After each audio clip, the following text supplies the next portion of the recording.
Welcome, everybody, to this very special presentation. Today with us is Adrian Dobb, who is the designer of First Republic, which came out in 2025 through Vivictus magazine. We're going to talk about this fascinating looking game. Let me first ask, it covers the First Republic, so it sounds like the wars of the First and perhaps Second Coalition.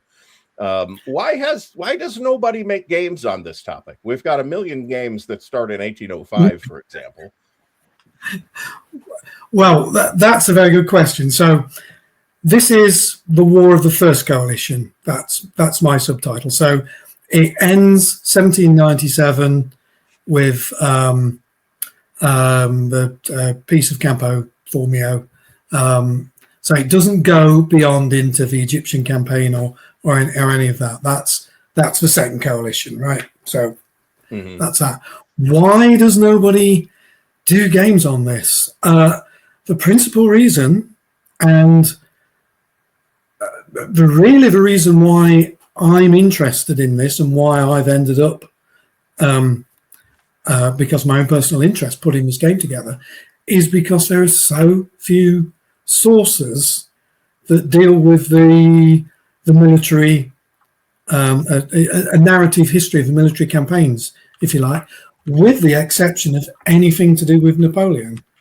And perhaps also with the caveat that, yeah, you can find out about, the naval campaign as well. So Glorious 1st of June, Cape St. Vincent, all those are covered in wonderful detail in, in the English language, but very little on the campaigns in Flanders, Germany, the Spanish front, to a lesser extent, possibly the Vendée. I mean, it's not that there's nothing, but it's limited, and it tends to be little bits of information that you can pull together from, perhaps something on the French Revolution talks a little bit about what's going on in the Belgian campaign, or in Germany, or you get little snippets. I don't know. What first got me really interested in this was, I started by reading David Chandler, Campaigns of Napoleon. Yeah, Me too. Yeah.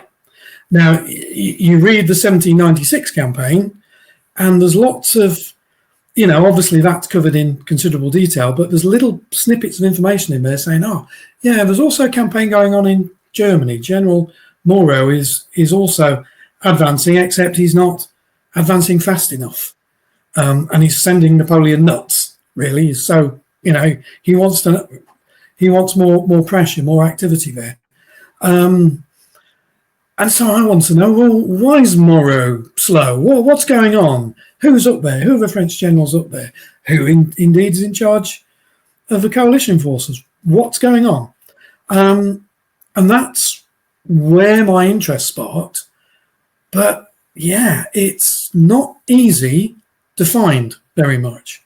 So I'm pretty sure that's why you don't get much in the way of games on this. Now, perhaps should say Vivictus have done some games on individual battles from the period. So they've, Wattignies, Fleurus.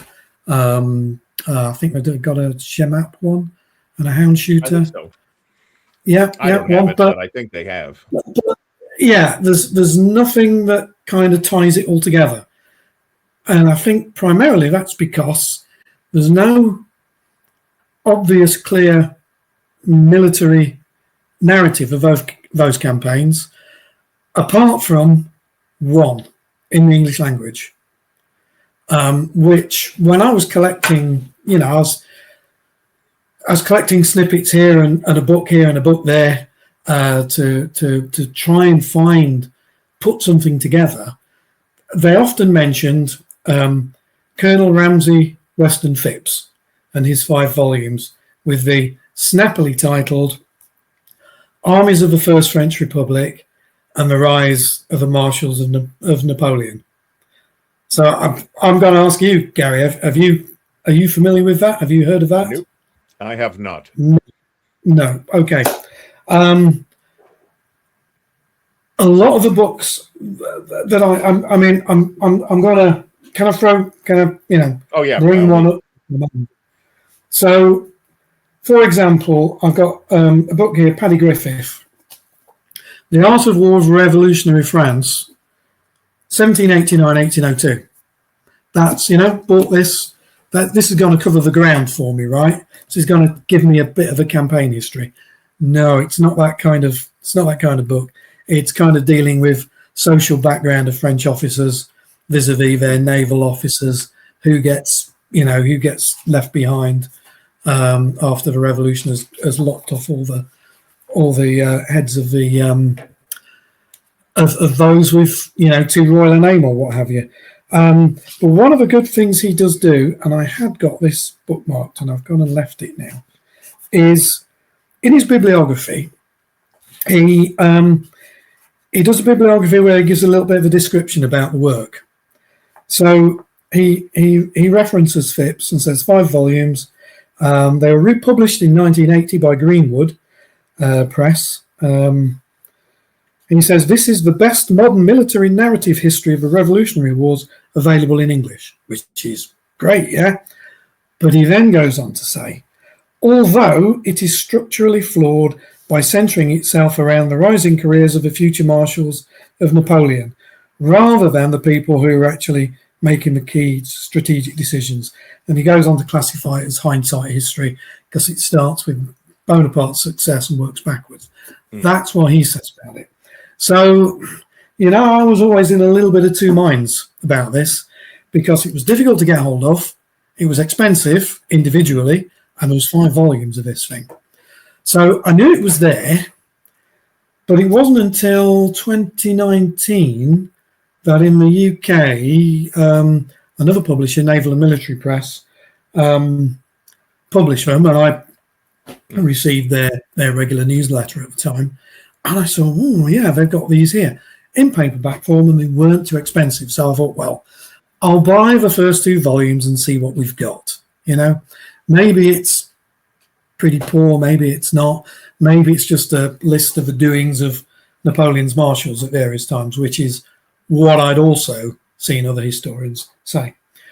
I'm pleased to say that, this book, or these 5 volumes, are really what has enabled me, along with the other sources that I've gathered, but along with those, is down to Phipps here. There's the first volume. I don't know how well that shows up.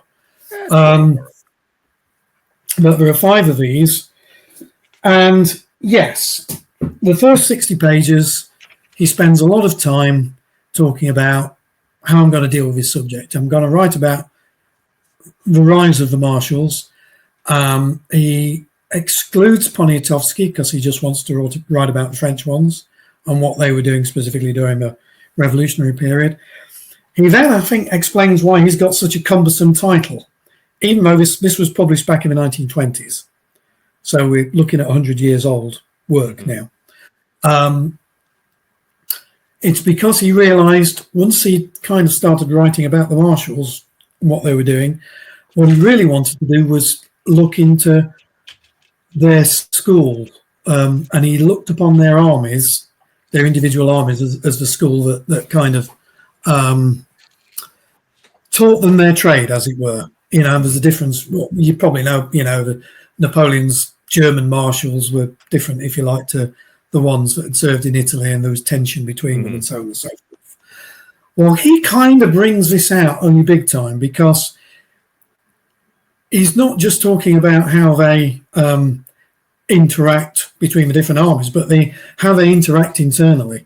And he realised he had to talk about the armies themselves, the campaigns they were involved in, and I'm going to push back against what Mr. Griffith said in his bibliography there, he does talk about other important officers such as Hoche.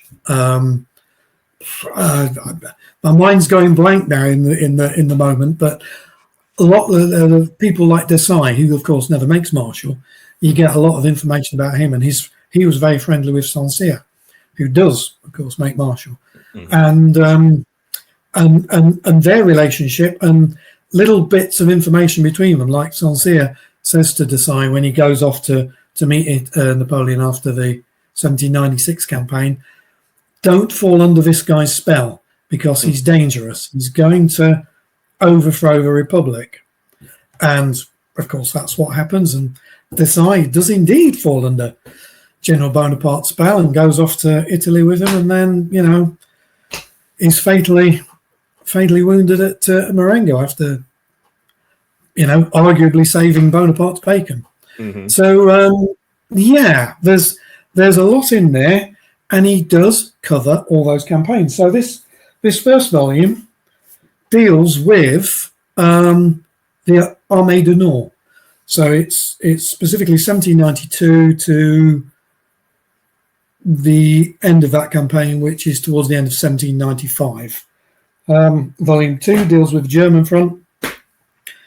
Volume 4, I think, mostly deals with Italy. Volume 3 deals with the other peripheral fronts like Spain. Augereau's down in Spain, fighting down there. And it also deals with the Vendée area. Grouchy is, fighting, involved in the Civil War over in the Vendée, which was not popular amongst French officers to go and get sent there. That was not somewhere where they wanted Napoleon definitely didn't want to go there. He didn't want to go there. No, indeed. He said, "No, I am ill. Thank you. I will not be going to the Vendée." In fact, he did really rather pick and choose his assignments, shall we say, didn't he? And then made sure that he could pick them himself. So, so there we go. That's my principal source. And so the downsides of it is it's 100 years old now. The guy who wrote it, who's an interesting character in his own right, he died in 1923 before publication of the first volume. It was his son, in cooperation with Sir Charles Oman, a British military historian, who published the first 3 volumes, and then his granddaughter edited the final 2. So there's a long, convoluted tale there, but he wrote a lot. There's apparently a very large unpublished set of works. He worked on the Peninsular War, but I doubt that's ever going to get published because, we got plenty of Peninsular War stuff. Including Oman's. Including Oman's himself, yeah, absolutely. So, so I suppose the question is, what did he base all this on? So he actually took part in the Crimean War. So this gives you some idea of his age and when he was writing. I presume most of this work was probably written in the 1890s, 1900s. So we're really talking over 100 years old. And he appears to have gained an interest in all things French and French military. I have read somewhere, although I since haven't been able to track down this source again, so it may well be in one of those volumes in the preface. I have read that his family had a wine import business into the UK, and that for a number of years he worked in northern France, effectively running that business, which meant he was fluent in French. He probably was as an officer. I don't know, and he collected widely lots and lots of 19th century French sources, so memoirs, bibliographies, all kinds of stuff, which was donated as a large collection to one of the UK libraries, university libraries. I think I want to say Bodleian, but I'm not quite sure if that's correct or not. So yeah, he produced a lot of stuff and he did a lot of work. Where it falls down, I would say, is I'd like to have more stuff on the coalition plans of campaign. He doesn't ignore that entirely. There's some interesting insights on Archduke Charles, and he carried on a correspondence with I'm going to say General Clairfayt, who was one of the senior Austrian generals. Now, Clairfayt retires after the War of the First Coalition, but Charles continues, or Archduke Karl, as he's called in the game, continues correspondence with him afterwards. And, I think it's along the lines of, I've got this military problem. What would you advise I do? Because, he obviously respects and looks up to Clairfay. And Clairfay did indeed conduct quite a clever military campaign where, outnumbered something like 3-2, he managed to maneuver both Joubert and who's the other French? I think it was Moreau. It might have been Pichegru, but it might have been Moreau who's in command there. He maneuvered them back over the Rhine in, was it the tail end of 1795 or 1796? I can't remember. But yeah, so he gets a little bit of kudos in my game, does Clairfay, because of that. So there's information there on that side, but I suppose the big thing is he doesn't detail. He details the campaign, but he doesn't detail battles very well. So you get perhaps a memoir, someone's memoir's point of view of a particular engagement, which gives you an insight into it. But when it's like, I saw Marshal Ney lead his cavalry forwards, and he may have been fighting against Blucher's regiment, it kind of doesn't really tell you. It's an interesting insight, but it doesn't really tell you how the battle unfolded, shall we say. So that's him, and that's my principal source, not my only source by any means. I've got I've got a small bibliography in the back of the game rules, but so I've spoken for a long time there in one non-stop go, Gary. So well, you actually asked a question I was inevitably going to ask, which is about your research process and your sources. So you've managed to cover the question I asked, plus all that. Okay, that's good. That cool. is a fantastic answer. So let's talk about your work. I'm gonna press on because I can't hear you there for a moment. Gary. So I'm going to talk about, shall we talk about the game design? Yes, let's do that. Yeah, okay. Hopefully you can see me nodding. We've got having some mild technical difficulties here. They're not I've had worse. Yeah, I effectively have some dead air to kill to cover there. So I'll see what I can do. Yeah. So go ahead and let's talk about First Republic, the game. Okay, so I think I was deep into reading through these books because I'm the kind of gamer who reads a lot of history, right? That's just me. I could almost read the history without doing the game. I could, as well, but reading that, I thought, I think I have enough info here to be able to do a game on this. Now, my initial thing was, because I'm not a game designer. I'm not. I've done one game, right? I'm a player of games, really. But as there was, I've heard other designers say, "Why do you design the game?" Well, because there was no other game on the subject, and there wasn't. And I thought, I think I can pull something together. But I was only really expecting it to be something that would please myself. I might, show it a few friends and see what they thought about it. But I was expecting to start it, maybe get so far with it and probably then lose interest or think, that doesn't work. But I thought, okay, I've got what I need now. So how do we start this? Now, in my mind, I think at the back of my mind, always had a thought about if I was doing something like this, I'd do something war and peace-ish, So maybe one strength point, 5,000 represents 5,000 men, that kind of thing. But whereas War and Peace just has infantry and cavalry, I thought, no, let's do all three arms. Let's have infantry, cavalry, and artillery, and let's make it a hex grid because that's what I know, what I'm used to. But I had come across, in fact, I'm going to name check it here. It's over there somewhere behind me on the shelf. Triumph of Chaos on the Russian Civil War, which is a point-to-point system.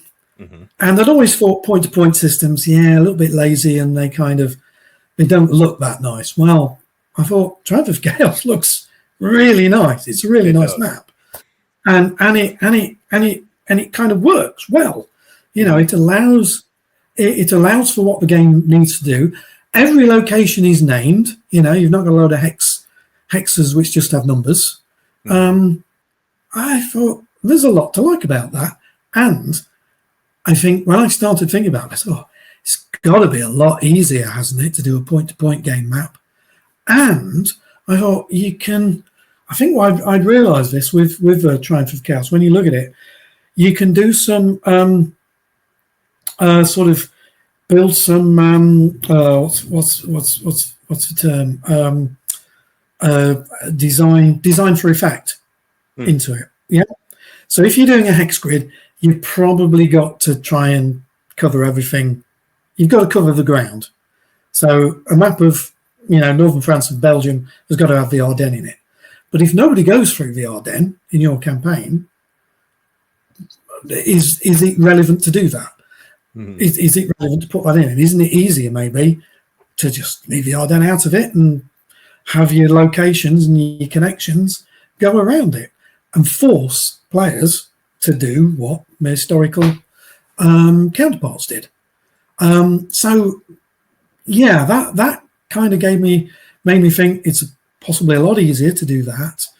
And Triumph of Chaos and other games I'd come across as CDGs, and I'd realised that with a lot of political events taking place in the French Revolution, you've kind of got to model those in some way, shape or form, and what better way than a CDG? So immediately I thought, okay, so there's two things to begin with, and I'll go for the 1 SP is 5,000. But do you know what as well?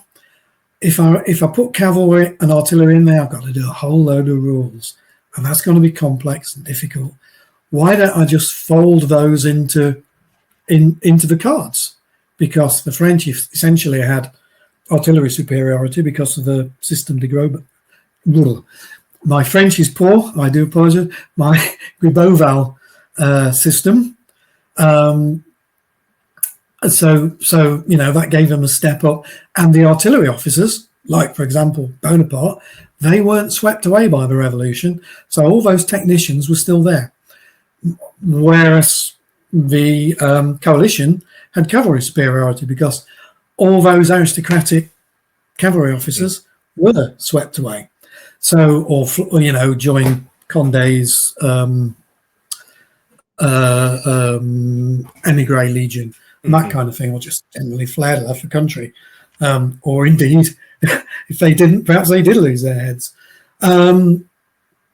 So those kind of things built them, or kind of built themselves in my mind. And I just drew a Valmy map with locations that I'd need the Valmy and connections between them.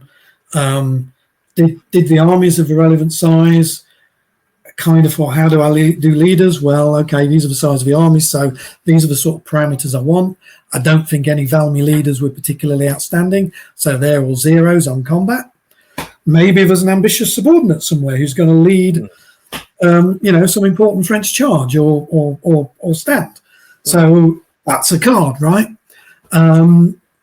So the thing just kind of built itself up piece by piece like that, and I just one afternoon in early 2019 just noodled around playing this thing. I'd come up with 2 little mini decks of 6 cards, and I thought I'm going to lose interest in this, aren't I?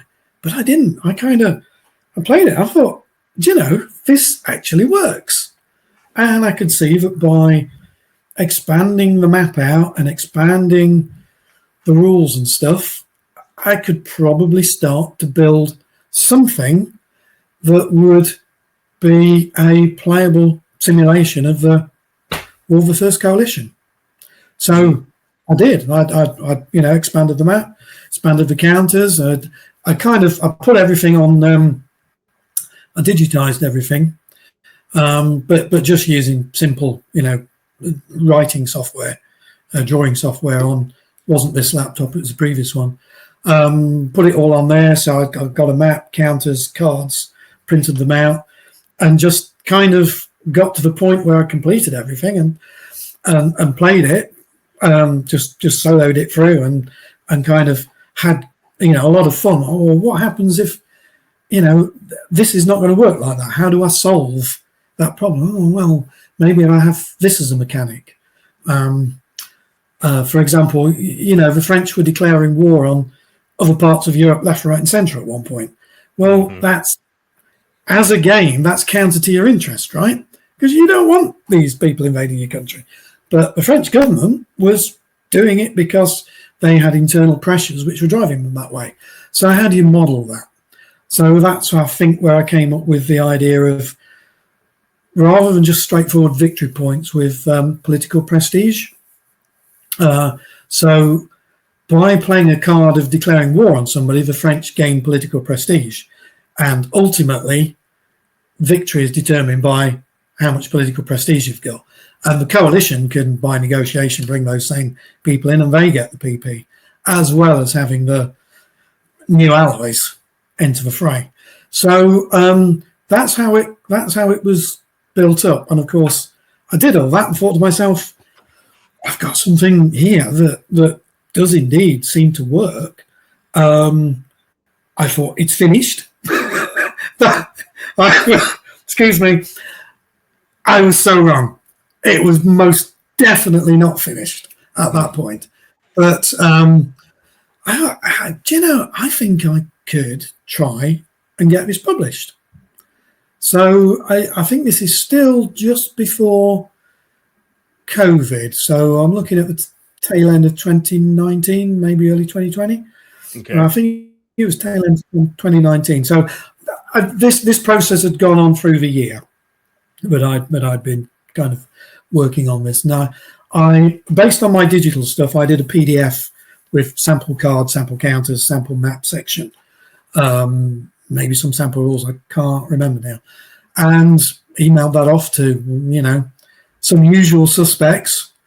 Didn't get replies from any of those, but I also emailed Ve Victis because I'd got a couple of 18th century Ve Victis games, and I thought, okay, it's not 100% a French subject, but it's a if you like predominantly French subject, they might be interested. You never know. And Nicholas at VV emailed me back, sort of, fairly quickly. I think within a few days, said, yeah, we may I'd like to know a little bit more about this. So started a conversation, and that conversation led to me, passing on most of the stuff, and he play tested it over there and said, yeah, okay, this works, but you need to change some stuff, right? So we then started a lengthy development process, shall we say. And I did wonder at times whether it was ever going to get there. But I think most people probably don't appreciate this. I'm somewhat appreciative of this now, but Ve Victis publish a lot because they do a bi-monthly magazine, a game that goes with that. So you're looking at 6 games a year. What was S&T's schedule? Was that quarterly? I think it's bi-monthly. Bi-monthly. Back in the day it was bi-monthly, but now I think it's still bi-monthly. So you're looking at that kind of schedule, and I haven't been over to the VV offices, but I don't think they're, I think it's mostly Nicholas, artist Pascal. I hope I'm not doing people a disservice here, and the designers who he works with. There has to be a few Nicholas more and because Pascal can leave us comments if you have misstated anything. It's okay. yeah, okay, that's good, that's good. But yeah, so my point here is they're on a pretty tight production schedule, and I think the game was worked on a little bit by a little bit, and then it wasn't until he'd worked a publication slot into it that we could go forward. And yeah, the game has benefited from 6 years worth of development and play testing. So a number of things, some big things changed, but quite a lot. There's quite a lot of small tinkering. You start if this card, I need to change the text on it because this needs to fit this, and then what's the knock on of that. So it's a long, lengthy process. And I think it was good in many ways to do that over that time because I wasn't just shuttered into this solely. So it was a burst of activity for a couple of months, and then it would go quiet for 2-3 months, and then there'd be another burst of activity. And I think that allows your brain cells to recuperate, to get back to it, and you can come back to what you've done previously fresh and go, okay, I like that, or don't know about that now, because it's not smooth. It's not smooth. There's some bits are smooth, and so surprisingly so. Some bits kind of not so much, but overall, I've enjoyed it. It's been good. It's been fun. It's been great working with Nicholas, and I'm going to give a shout out to Pascal and his artwork now as well, because I don't know how much of that you've seen, Garrett, but a fair amount actually. I think it's great. Absolutely great. A lot of work for a lot of publishers, so I have seen a fair amount of his work. Oh, okay, yeah, he's got a great. I didn't know that, so he's got a great grasp, I think, of how to present a topic, and I think it was quite a bit of Pascal's feedback was things which had to change. The map don't work, it's going to have to change. You're going to have to cut that down. This, I was a bit fast and loose with the map initially, just to kind of fit what I wanted on there. But in order to make it fit a publishable map size and to get everything in, and then to introduce a degree of consistency, that needed to be done. That absolutely 100%. So that's in no way a complaint. That's like fantastic. That because I wouldn't have known really where to start to begin to do that. So so just to point this out for the viewers, the game is bilingual. The cards have French text on the top, but if you turn the card over, you get the English text. And as far as I could tell, that is the only way this has been published.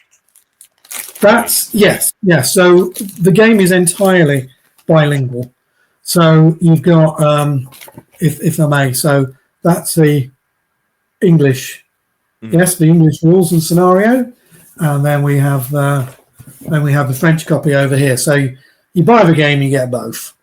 So I mean, I can't speak French very well, but my reading has improved a little because you sometimes have to have a look and go, does that include this or that in it? And so well, here's a I don't know how visible that is, but that not is super visible, but there are some sample cards on Board Game Geek. Yeah, they're much better. They're much better, aren't they? We're getting into a town hall type affair. Right. So stop me from doing that, please. Stop me.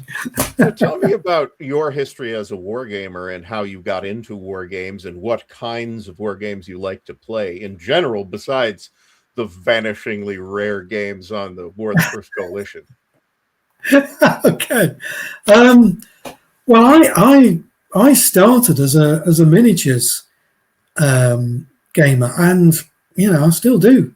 I'm not gonna say I don't do miniatures anymore, because I've got a few around, but I have over time gravitated towards board games, largely because I don't like painting miniatures. That's the bottom line, really. That's not Totally my bag. sympathize with that. I don't have that kind of time. No, and and I don't care too much about the 31st Regiment lapels are the wrong colour or the right colour or whatever. Right. Just get me a decent looking block of figures, and that's fine. If they look French because they are representing French, that's fine. And if they're in white coats and they're they can play Austrians, or maybe they regiments in white coats. Yeah, especially during the start of this period. Mm-hmm. Yeah, they did. So you may just want to take the stand with the flag out of the way, perhaps. Or just take the photo with a blue filter, and call them French. There's a good plan. Yes, that's a good plan. So yes, going back to how I started. I mean, I just, somewhere along the line, I started reading military history as a youngster. I think my great-grandfather had something to do with that, because he fought in the First World War and had some very old, basically propaganda books on the First World War that I used to look through as a real youngster. That kind of got me into reading military history and making airfix kits. If I think in the US, is it Revell was the big kit manufacturer. Mm-hmm. So in the UK it was Airfix. You could get Revell kits, and Airfix as well used to do little plastic soldiers. Mm-hmm. It's about 20mm scale, mostly World War II, but other stuff as well. So I think I started playing with those, and it's just lining them up and stuff. But I came across a book called Battles with Model Soldiers by D.F. Featherstone. Heard it. And of course I know who Featherstone was. Yeah. So that introduced me to the concept of, rules to this, rather than just kind of throwing marbles or just, randomly knocking figures over because you think that's enough firepower to do that. You can use a ruler to see what the range is. Ooh, the anti-tank gun's not in range yet. You can roll some dice, find out what happens, and it all started from there. So I think myself and some friends just started playing this, and we got in the UK. There was a very big and thriving miniatures scene in the late 70s through into the 80s. So yeah, it was all miniatures, almost all. But excuse me, even in that period, then you could get you could I think it was all pretty much American publisher games over here then, like SPI and Avalon Hill. Mm-hmm. You got those, and we started playing those as well. So yeah, and I think most of my friends from back then probably stayed with the miniatures side of things. As I say, because I don't like painting figures, UK phrase there, figures rather than minis. I just, counter, you buy a game, you've got everything there. All you've got to do is read the rules and crack on with it. And maybe because that introduces many more different mechanisms and ways of doing things. And possibly also, I think miniatures games tend to be at a more technical level, yeah? Mm-hmm. I think I'm a more big picture guy. I want something at an operational or strategic level. I like to have some politics of the period included in the game. if that's impacting what's going off, let's have some of that in there. So I've done that, I think, with First Republic. So you were talking about a preference for operational and strategic games over the tactical stuff that we typically see played with miniatures. Yes. So I think that has also steered me that way. Although, if I can do this over my shoulder there, you might see some ASL SK. And I think up there I've also got an original. I think it was early 1990s ASL.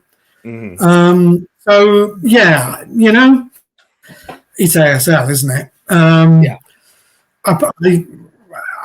I'll play tactical stuff with counters as well, but yeah, I would venture to say that miniatures possibly on the whole suit that better, but I'm happy to get pushback from you on that because you'd probably vehemently disagree.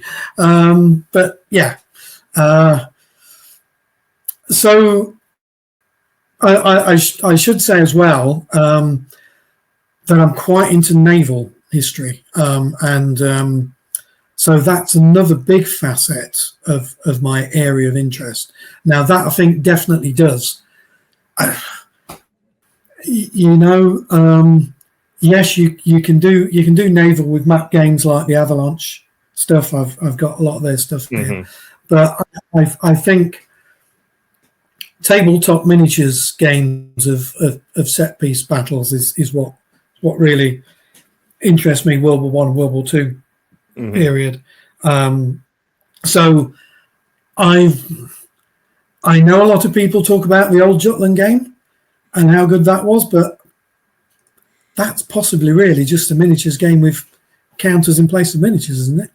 It kind of is, yeah. And in fact, I've never seen it played with counters. I've only seen it played with miniatures.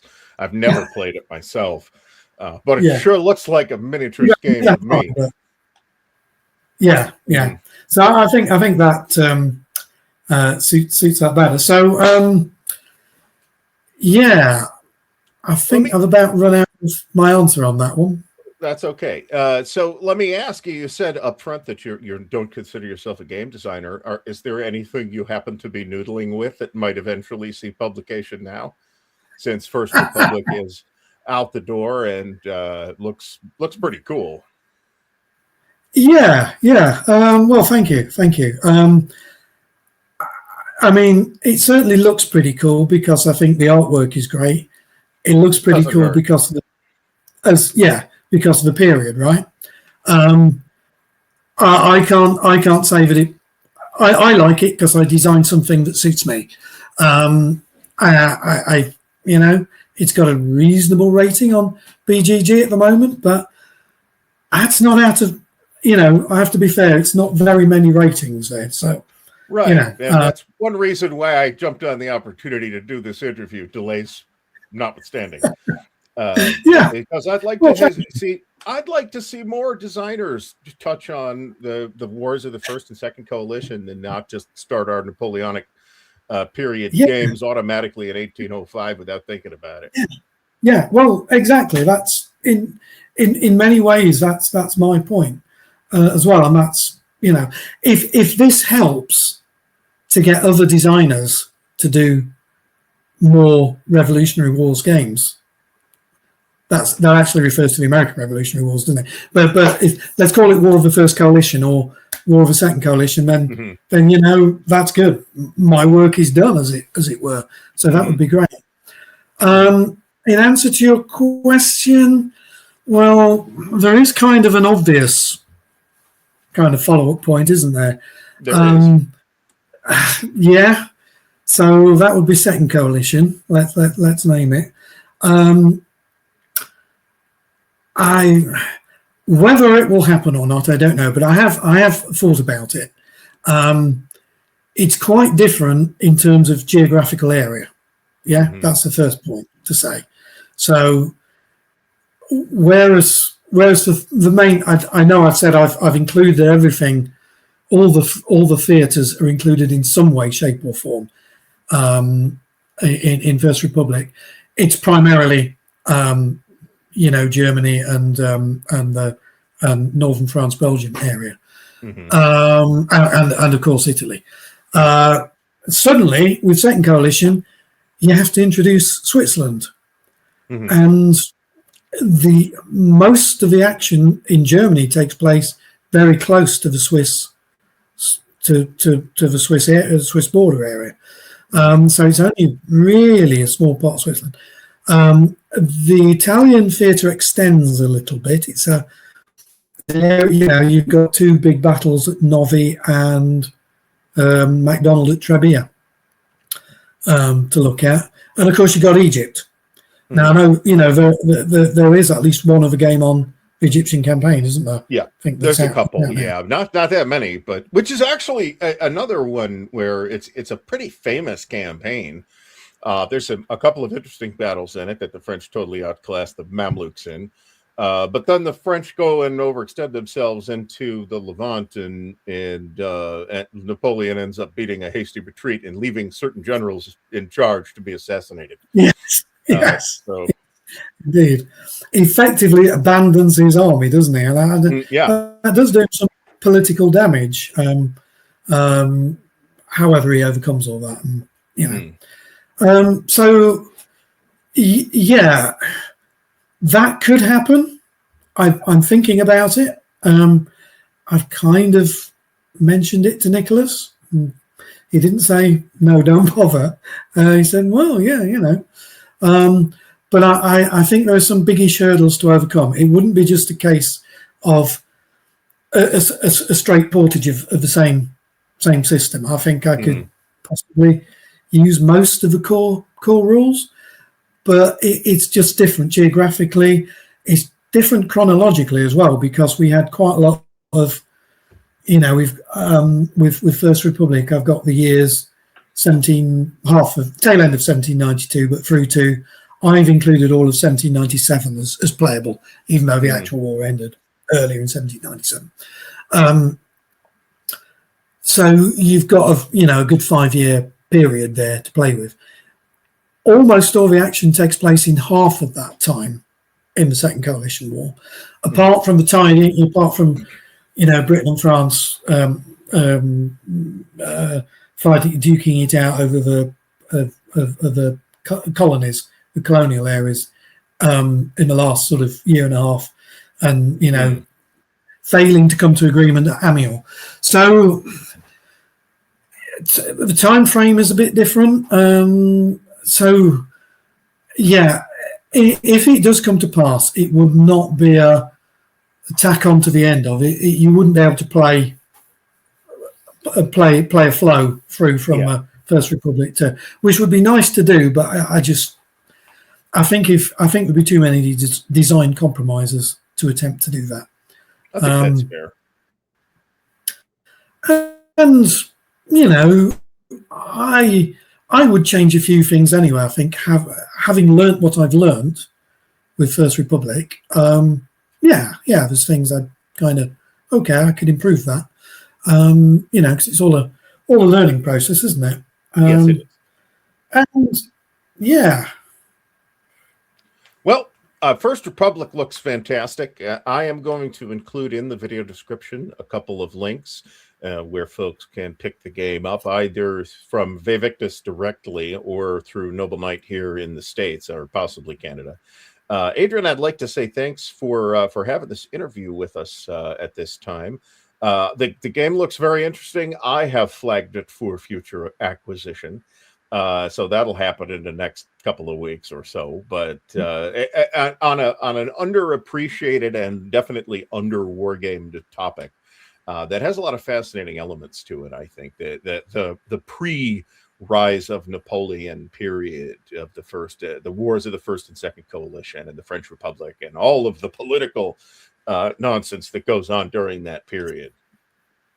So once again, thanks so much for doing this. And Thank you.